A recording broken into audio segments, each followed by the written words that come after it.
Clearly, somebody in this room murdered Lord Smythe, who, at precisely 3:34 this afternoon, was brutally bludgeoned to death with a blunt instrument. I want each of you to tell me your whereabouts at precisely the time that this dastardly deed took place.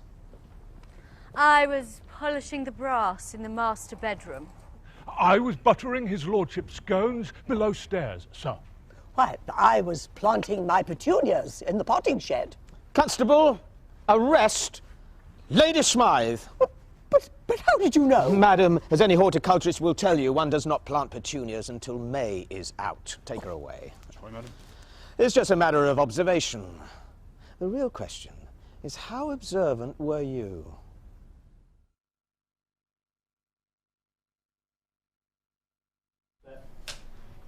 And action.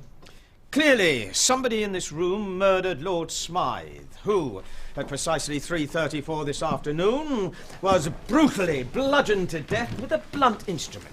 I want each of you to tell me your whereabouts at precisely the time that this dastardly deed took place. I was polishing the brass in the master bedroom. I was buttering his lordship's scones below stairs, sir. Why, I was planting my petunias in the potting shed. Constable, arrest Lady Smythe.